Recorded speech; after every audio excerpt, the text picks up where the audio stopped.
할렐루야. 옆에 앉아 계신 우리 사랑하는 성도님들과 인사하실 때에 할렐루야 잘 오셨습니다. 은혜 많이 받으세요. 이렇게 인사하실까요? 네. 할렐루야 잘 오셨습니다. 은혜 많이 받으세요. 네. 감사합니다. 오늘은 댁에 가실 때 아이스크림 없습니다. 지난주 아이스크림 드셨는데. 그런데 제가 또 이렇게 광고해야죠. 다음 주에 오실 때 아이스크림 사고 싶으신 분은 저한테 조용히 오세요. 제가 하드를 사봤더니 그렇게 비싸지 않더라고요. 그래서 큰 비용 들이지 않고 모든 성도들이 함께 즐거운 시간을 가질 수 있으니까 마음에 감동이 되시는 분들은 저한테 조용히 오셔서 목사님 제가 아이스크림 사고 싶어요 말씀하세요. 여러분 가을 되면 아이스크림 못 삽니다. 여름이 얼마 남지 않았으니까 마음에 감동이 되시는 분들 그렇게 해주시면 좋을 것 같습니다. 대부분의 사람들이 일상적으로 몸이 깨야 되는 시간이 있죠.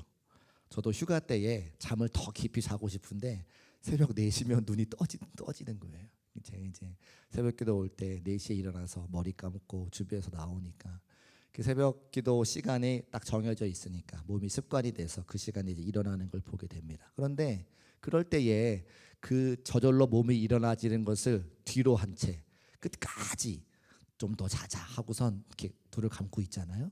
그러면 더 괴로워요. 그때 그냥 일어나야지. 더 잠을 자겠다고 계속 누워 있으면 어차피 잠이 오지도 않은데 허리만 더 아픈 거죠. 그래서 많은 어르신들이 어떤 말씀하시냐면 몸을 움직이는 게 더 낫지 쉬면 더 아프다는 말씀 많이 하세요. 그래서 제가 그런 거 압니다. 이제 우리 은퇴하시는 목사님들이나 저희 어머니도 이제 목회하시다가 은퇴하셨는데 그런 이제 은퇴하시면 모든 걸 다 내려놓으시는 게 아니고 소일거리가 더 많이 필요하더라고요. 그래서 목사님들께서 은퇴하시고 아무 일도 안 하시면 갑자기 금방 늙으세요. 그런데 어떤 일이라도 찾아서 소일거리를 하시는 분들은 그 이후의 배도 그렇게 금방 늙지 않으시는 걸 보게 되거든요. 그래서 우리에게 일이 얼마나 중요한지도 제가 이제 알고 있습니다.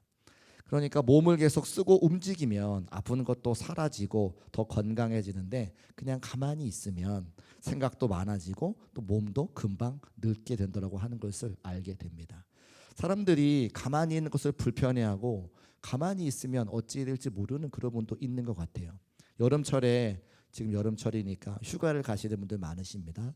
휴가를 가면 휴가 때 뭘 해야 될지 잘 모르시는 분들이 되게 많아요.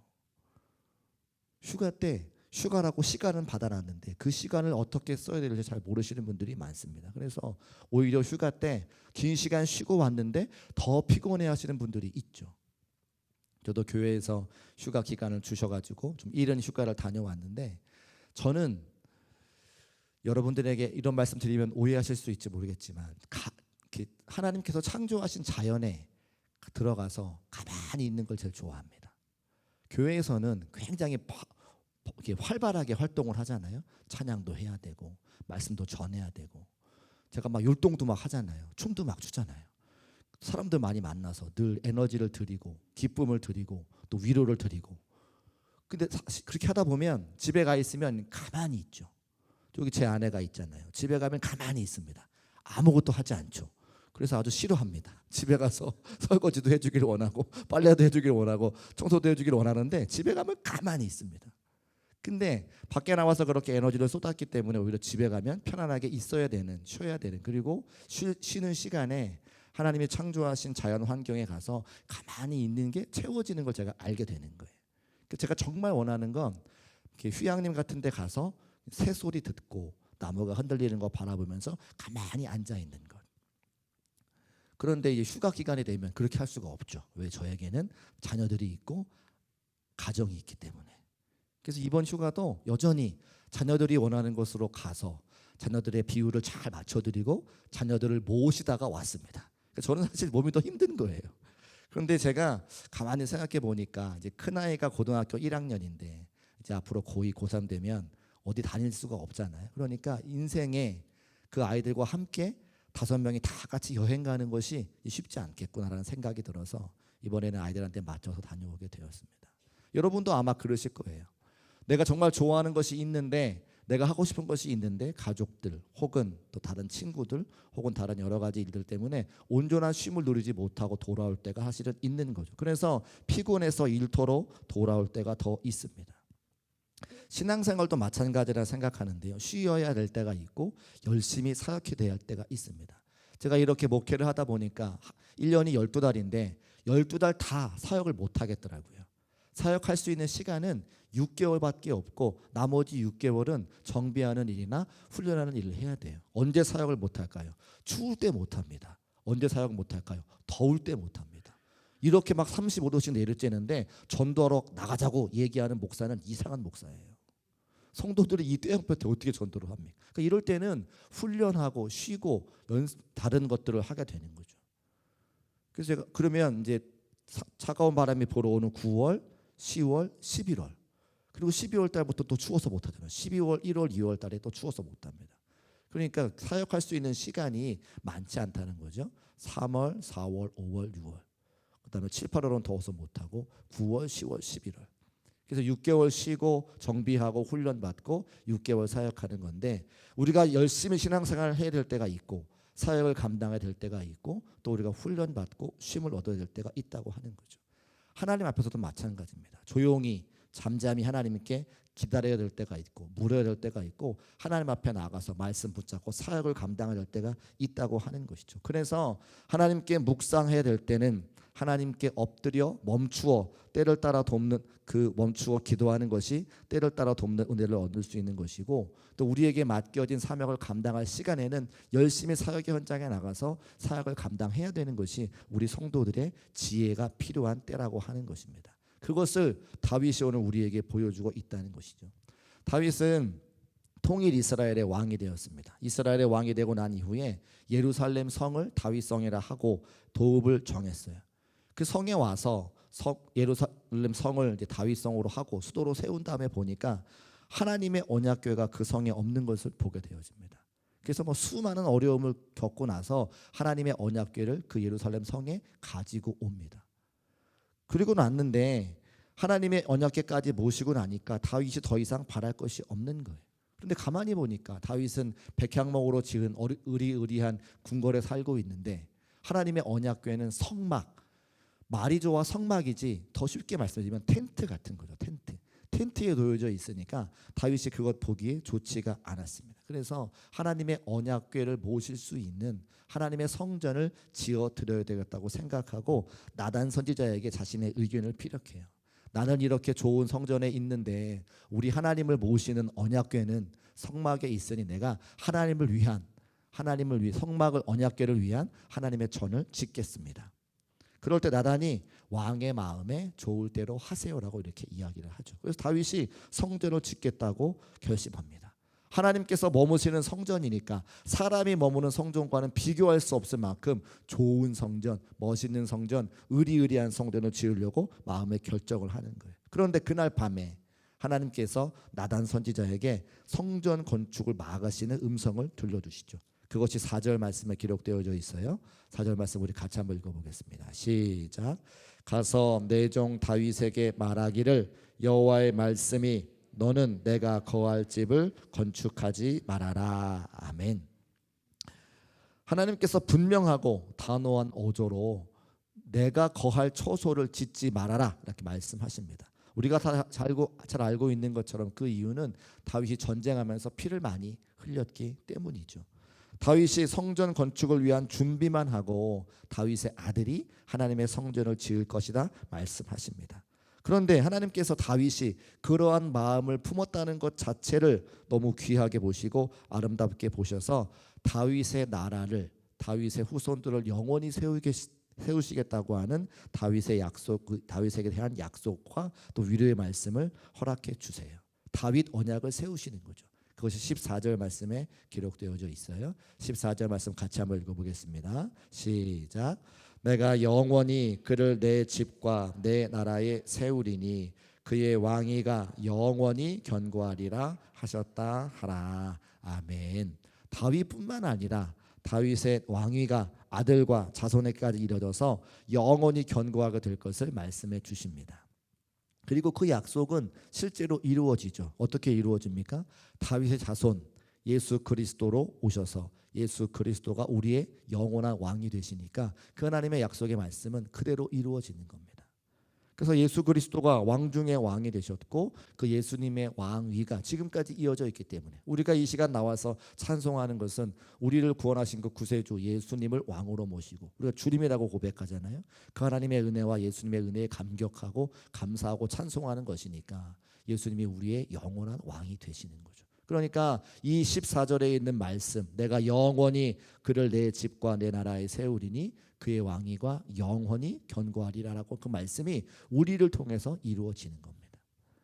그러니까 다윗이 하나님의 성전을 짓겠다고 하는 그 마음만 품었을 뿐인데 하나님은 그의 왕위가 영원하도록 허락해 주시고 축복을 더해 주셨다고 하는 겁니다. 그리고 나서 다윗이 어떻게 했는가가 16절 말씀에 기록되어져 있는데 제가 오늘 여러분에게 드리고자 하는 말씀이 바로 16절에 기록되어 있는 말씀이에요. 우리 16절에 있는 말씀을 같이 한번 읽어보겠습니다. 시작. 다윗 왕이 여호와 앞에 들어가 앉아서 이르되 여호와 하나님이여 나는 누구이오며 내 집은 무엇이기에 나에게 이에 이르게 하셨나이까. 아멘. 이 16절 말씀은 제가 볼 때에 저의 해석으로는 두 번에 나눠서 읽어야 됩니다. 첫 번째 앞부분은 다윗 왕이 여호와 앞에 들어가 앉아서 이르되 라고까지예요. 그가 앉아서 하나님께 묻고 기도하는 시간이 있었다고 하는 거죠. 그런데 우리가 생각하는 다윗은 가만히 앉아있는 사람이 아닙니다. 다윗이 최초에 어떤 사람이었습니까? 양을 치는 목동이었잖아요. 목동은 양을 우리가 쳐본 경험이 없기 때문에 잘 이해할 수 없지만 목동은 계속해서 누구를 신경 써야 돼요? 양을 신경 써야 되죠.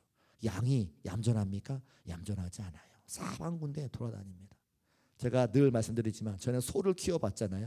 저희 부모님이 목장하셔서 그 소를 보면 양을 유추해 볼 수 있는 거죠. 동물은 짐승은 자기 마음대로 합니다. 저희 집에 조그만 고양이가 한 마리 있습니다. 커가지고 좀 이제 중형 고양이가 됐는데 이 고양이 한 마리도요 자기 소견에 옳은 대로 행해요. 제 아내가 여러분 저희 집을 지나가시다가 갑자기 야! 라고 소리 지르면 저를 향한 이야기가 아닙니다. 그 고양이를 향한 이야기입니다. 오해하지 마세요. 야! 고양이가 뭐 쉴 새 없이 발톱으로 막 사방군데를 긁는 거예요. 뭐 어디도 긁고 어디도 긁고 제 아내가 그럼 야! 이렇게 하죠. 야 하면 알아듣습니까? 고양이는 쳐다보지도 않죠. 그 조그만 동물 한 마리도 자기 소견에 옳은 대로 행하는데 수백 마리의 양을 키우는 목동이 잠깐이라도 머물 수 있을까요? 다윗은 들판을 뛰어다니는 사람입니다. 그리고 다윗이 왕위에 올랐을 때도 수많은 전쟁을 그가 치렀기 때문에 얌전히 어디 들어가서 전쟁에 지시만 하는 게 아니라 그 당시의 전쟁은 왕이 가장 앞에서 모든 전쟁을 이끌고 가는 사람이기 때문에 절대 그냥 앉아있는 사람이 아니에요. 전장을 누비면서 장수의 목을 베면서 전투를 지휘하는 용맹한 다녀야 되는 그런 사람이었다고 하는 거죠. 다윗이 앉아있다고 하면 이상한 거예요. 그의 삶의 자리에서 한 번도 그렇게 평안히 앉아있을 때가 없었습니다. 그런데 그 다윗이 오늘 하나님 말씀하실 때에 여호와 앞에 들어가 앉았다라고 기록하고 있어요. 제가 그래서 이것을 가만히 묵상할 때 저는 언제 하나님 앞에 가만히 앉아있는가 생각해 봤어요. 제가 하고 싶은 게 있는데 제가 하고 싶은 계획이 있는데 그 계획과 하나님이 인도하시는 뜻이 다를 때 하나님 앞에 묻기를 시작하는 거죠. 하나님, 저는 이렇게 하고 싶은데 하나님의 뜻과 제 생각이 다른 것 같습니다. 제가 어떻게 해야 됩니까? 지금 다윗은 하나님의 성전을 짓기를 원하죠. 세상에 권세와 물질과 능력이 있습니다. 자기 마음의 소원도 있어요. 자기 소견에 옳은 대로 하나님의 성전을 지어드리면 아주 멋있고 근사할 것 같은데 하나님이 막으시잖아요. 하나님의 뜻과 내 뜻이 다르다고 생각할 때에 다윗은 하나님의 뜻을 어기고 자기 마음대로 행한 것이 아니라 여호와 하나님 앞에 가서 앉았다고 하는 거예요. 이것이 다윗 때문에 되게 하는 가장 첫 번째 비결이라고 하는 것이죠. 하나님 앞에 들어가서 무슨 기도를 했을까요? 하나님 앞에 들어가서 무슨 이야기를 했을까요? 마음에 갈등이 처음에는 있습니다. 하나님의 뜻과 내 뜻이 다르다. 나는 하나님을 위해서 하나님의 성전을 짓고 싶은데 하나님의 사명 잘 감당해서 큰 영광 올려드리고 싶은데 많은 사람들에게 인정받고 만왕의 왕이라고 칭송받고 싶은데 하나님이 그 길을 막으시니 처음에는 마음이 부딪혔을 거예요. 근데 시간 들여서 하나님 앞에 앉아 기도했을 때 계속 하나님께서 주시는 마음을 알게 되고 그 뜻에 순종하게 되고 하나님의 그 뜻대로 걸어가는 다윗의 모습이 되어지는 거죠. 그리고 나서는 두 번째로 읽을 수 있어. 여호와 하나님이여 나는 누구이오며. 여호와 하나님이여 나는 누구이오며. 이건 무슨 뜻입니까? 내가 무엇이간데 나를 이렇게 사랑하시고 축복하시고 나를 하나님의 길로 인도해 주십니까라고 말씀하는 거죠. 그러니까 뒤에 나는 누구이고며 내 집은 무엇이라 이렇게 축복해 주십니까라고 하기 전에 하나님께 앉아서 그 부대끼는 마음을 해결하는 순간들이 있었기 때문에 시간들이 있었기 때문에 다윗이 다윗에게 허락하신 그 사랑을 그 은혜를 감사함으로 바를 수 있다라고 하는 겁니다. 저는 오늘 이 부분을 여러분과 함께 말씀 나누고 싶은 거예요. 16절 말씀에 앉아서 하나님 앞에 앉아서 우리가 많은 사역들을 감당하는데 그 사역 감당하기 전에 하나님 앞에 앉아 있는 시간이 필요합니다. 그 시간은 어느 시간입니까? 지금처럼 나와서 기도하는 시간이에요.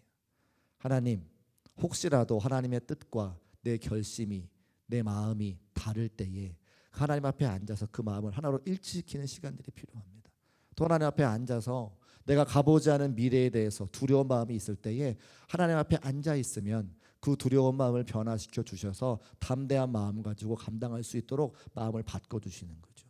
제 아내가 큰 아이를 출산하고 둘째를 출산했을 때 둘째가 이제 이렇게 거꾸로 있었습니다.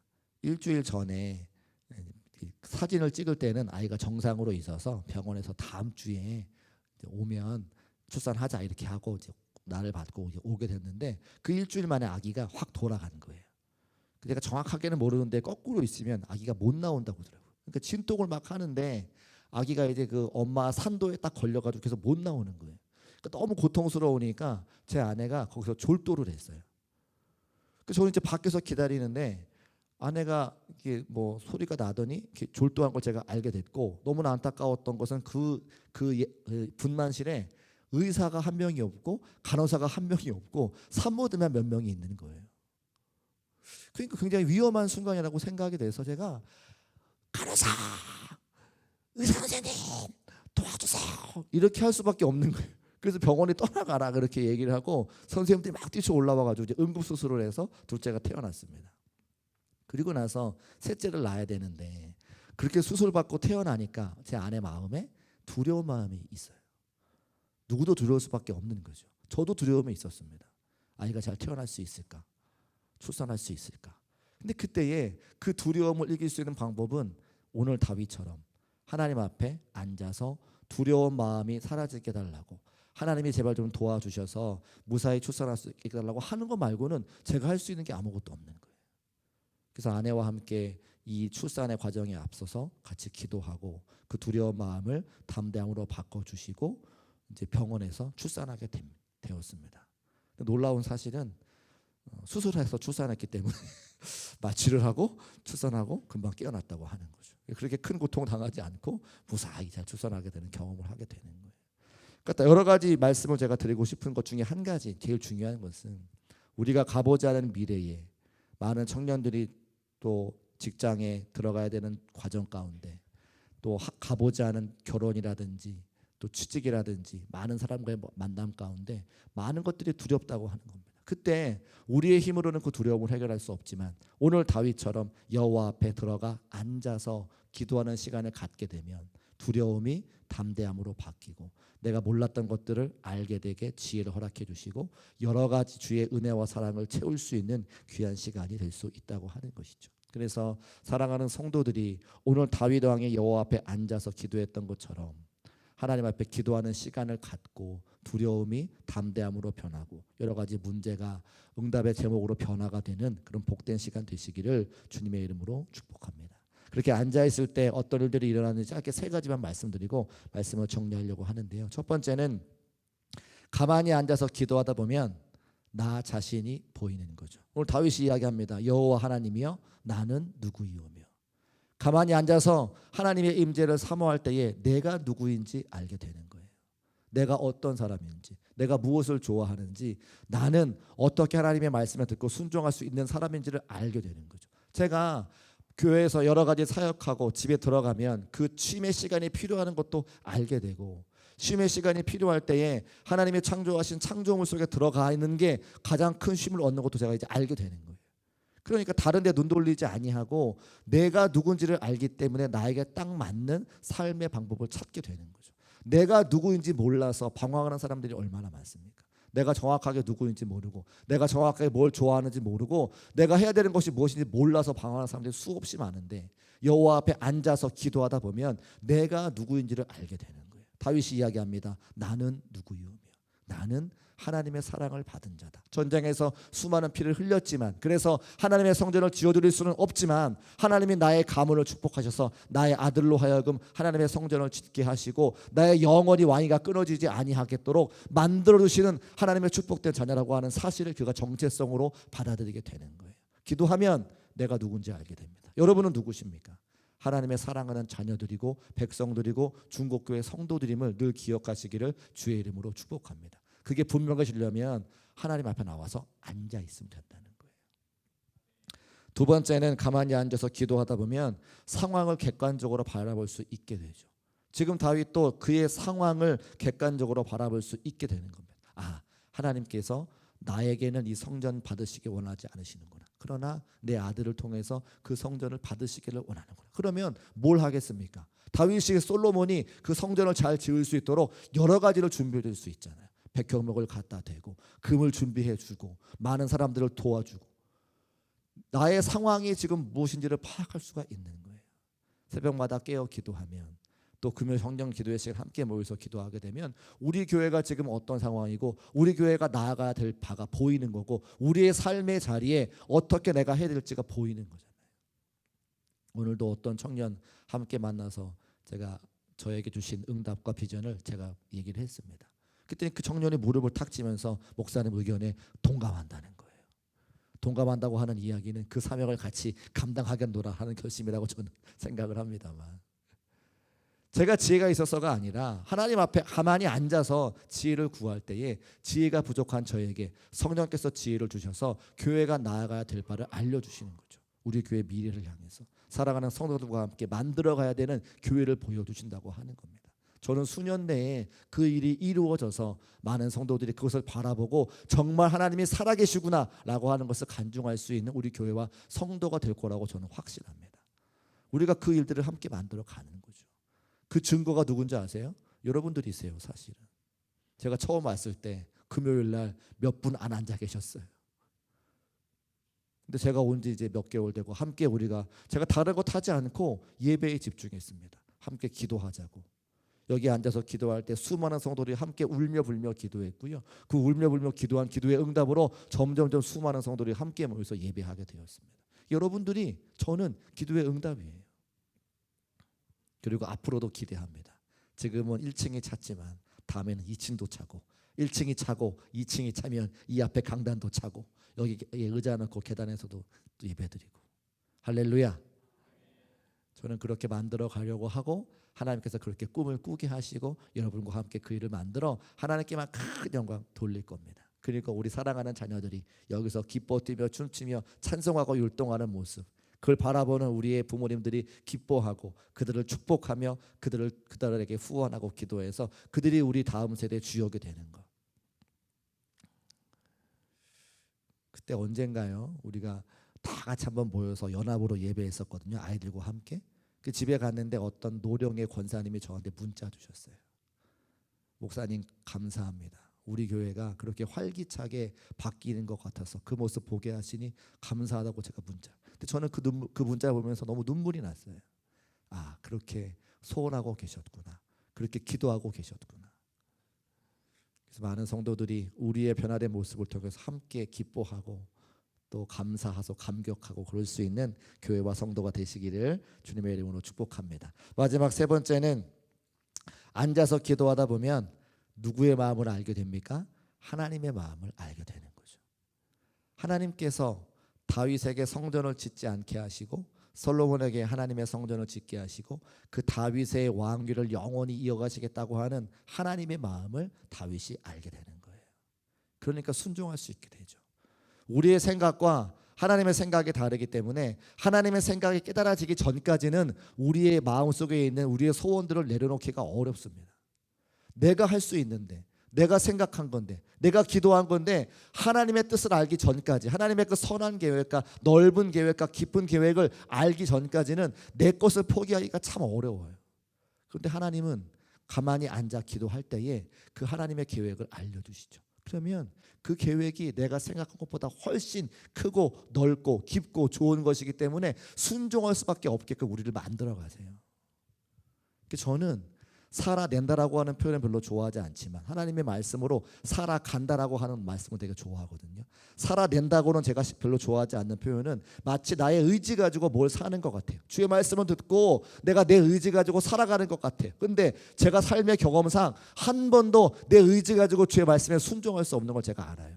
우리는 본성이 죄인들이기 때문에 내 의지 가지고 삶을 하나님 말씀에 순종하면 살 수가 없습니다. 그런데 제가 하나님의 은혜를 사모하면요, 하나님의 그 은혜로 살아갈 수 있게끔 모든 환경과 형편을 바꿔주시라는 거예요. 저의 마음까지도. 그 제가 살아진다, 살아간다, 이 은혜를 알아요.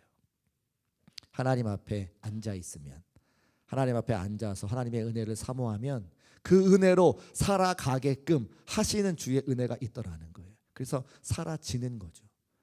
나의 의지로 할 수 있는 것은 아무것도 없어요. 나는 전적인 죄인이기 때문에 하나님의 은혜가 내 앞에 덮어지기 전에는 나는 다 죄 짓는 것만 살아가는 겁니다. 그런데 하나님의 은혜로 덮어지고 하나님의 은혜로 구원받고 그 구속의 은혜가 감격하여 말씀으로 살아가지는 은혜가 경험되어지면 그 은혜를 사모하여서 점점 더 큰 은혜를 사모하게 되고 그 은혜를 기대하게 되는 거예요. 그래서 믿음이 성장해지더라고요. 제가 그 은혜를 알고 난 이후부터는 살아낸다라는 표현을 쓰지 않고 살아진다, 저절로 살아간다 이런 표현을 쓰는 겁니다. 저절로가 아니라 성령의 은혜로 살아가는 거죠. 저는 그런 은혜가 우리 중국교회 성도들에게 있으시기를, 또 그렇게 만들어 가기를 제가 소원합니다. 그래서 하나님의 은혜를 사모할 때에 말씀에 순종할 수 있게끔 상황과 환경과 형편을 바꾸시는 하나님의 은혜가 우리 모두에게 알아지기를 원하는데, 그 첫 번째가 그 밑거름이 하나님 앞에 앉아 있을 때예요. 하나님께서 그러면 앉아 있는 사람들을 책임져 주시죠. 아이들이 이 말씀을 마치고 함께 기도하려고 하는데요, 아이들이요, 엄마는 정확하게 아는 것 같아요. 딱 아이들이 문 닫고 들어오는 문소리만 들어도 엄마들은 그 아이들의 그 마음 상태를 다 알죠. 그래서 아이가 문을 쾅 닫고 들어오고 책가방을 팍 내팽개치면 이게 밖에서 무슨 일이 있었구나라고 이제 딱 알아챕니다. 그리고 와서 뭐 괜히 짜증도 내고 뭐 퉁퉁도 부리고 막 그러잖아요.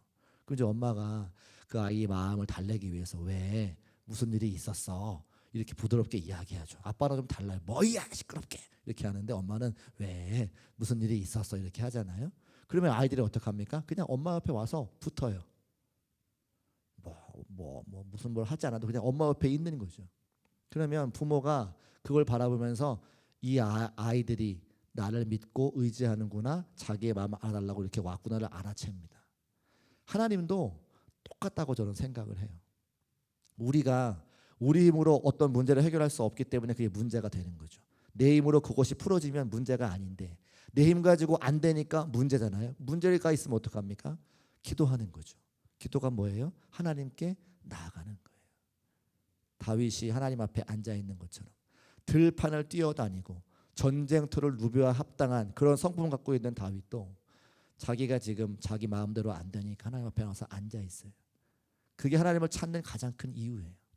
하나님이 우리의 아버지가 되시니까 그 옆에 가서 이런 얘기도 하고 저런 얘기도 하고, 때로는 어떤 얘기도 나오지 않아서 그냥 말할 수 없는 탄식으로 한숨만 쉬다 하더라도 하나님이 우리 마음을 다 알고 계시기 때문에 어떤 방식으로든 우리를 위로하시고 새로운 힘을 주신다고 하는 겁니다. 저는 오늘이 그 밤 되시기를 주님의 이름으로 축복합니다. 제가 여러분의 마음을 다 알 수 없지만, 여러분의 상황과 형편을 다 알 수 없지만 하나님 앞에 앉아서 하나님과 함께 하나님께 탄식도 하고 때로는 원망도 하고 우리의 슬픈 마음도 아뢰고 기도하다 보면 이겨낼 수 있는 힘과 지혜와 은혜를 허락하시는 것이 우리 하나님이시라고 말씀하고 있어요. 다윗처럼 앉아서 하나님 앞에서 앉아 기도할 때에 그에게 하나님도 알게 하시고 또 여러 가지 상황과 형편과 다윗 스스로를 알게 하셨던 그 하나님의 은혜가 모든 사랑하는 중국교회 성도들에게 함께해서 내가 어떤 사람인지 정체성을 분명히 알게 하시고 하나님의 계획도 알게 하시고 하나님이 누구신지 알아갈 수 있는 저와 여러분 되시기를 주님의 이름으로 축복합니다. 우리 주만 바라볼지라 찬송하시고 우리 세 가지 기도 제목 가지고 함께 동서